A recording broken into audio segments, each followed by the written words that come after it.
If you had one thing to say to the people of Fort Wayne and the people that saw you play at Canterbury, what would it be?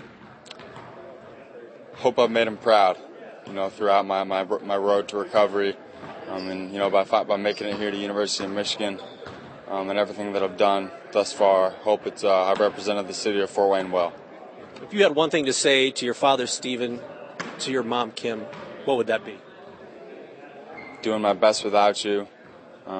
Doing my best to still be the man you raised me to be in the midst of all this tragedy and adversity I've faced in my life thus far. Hope you're proud of me. What would you say that you've learned from this entire experience as not only a basketball player, but as a man?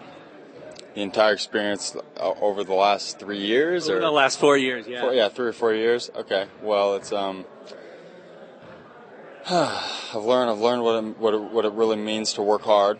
Because the reality of this situation is, I was facing life. It was life or death for me for a while, and I worked harder than I knew I even could work. Because as I said, it was a matter of life and death. So, when you face that testy of a situation, so to speak, you give it all you got. Since we talked to you in Los Angeles, have you been able to not put the past behind you, but be able to look forward more to the future for yourself here at the University of Michigan? Yeah, well, it's not so much as you said, not put the past behind me. It's just make the judgment, that the future is now, and it's more important than what I've been through, or not more important per se. It just requires more attention and more of my energy to focus on the future and work hard to prepare myself to succeed. What does it mean to you to have such support from extended members of your family, from the Fort Wayne community, from the people that you've met, and now from this family here at the University of Michigan? Well, words can't describe it. It means the world to me. It really does.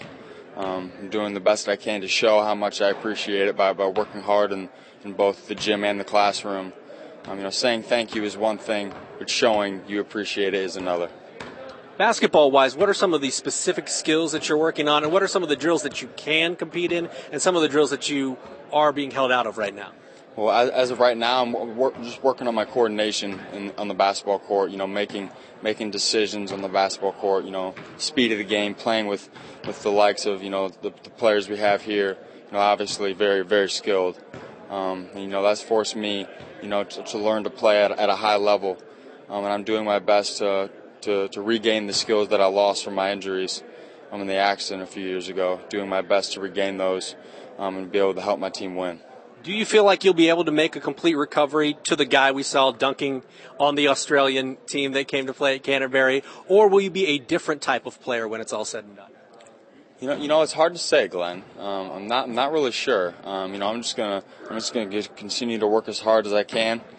And I can't particularly say specifically what my roles are going to be or what kind of player I'm going to be, a few years from now after, I've been working at a place like Michigan and I've had access to the, to the coaching staff here and the trainers and all that kind of thing. Hard to say what kind of player I'll be, but as I said, I'm just going to continue to work as hard as I can, and we'll see where things go. Talking to Zach Irvin, he said that he's known you since 8th grade. A lot of Indiana representation on this Michigan roster. So these guys have kind of known you since you were a younger guy. Oh, yeah. What's it like to kind of, you're not developing a new relationship, but renewing a relationship with them, given all that's happened? Absolutely. It's, it's a lot of fun, to have guys that I knew before. But, it's also great to expand my network and meet new people, my teammates as well as classmates, in some of my various classes that I have here. Just make new relationships, form new bonds, and have new friends. It's fun. It's fun to realize, because you realize that at a school like Michigan with, some 30,000 undergraduate students, it's a huge place, and there's a lot of opportunity to expand your network. I know this is a big umbrella question, but 30, 20, 50 years from now, what do you hope that your legacy is here at the University of Michigan, or that people take from your story overall? In the general sense? Mm-hmm. I hope the message that people get from hearing my story, and after all that I've been through and what I've accomplished thus far, hard to say what I will accomplish in the years to come, But I hope people, look at my story and say, wow, he took what happened to him, and it's not what happened to him, it's how he responded.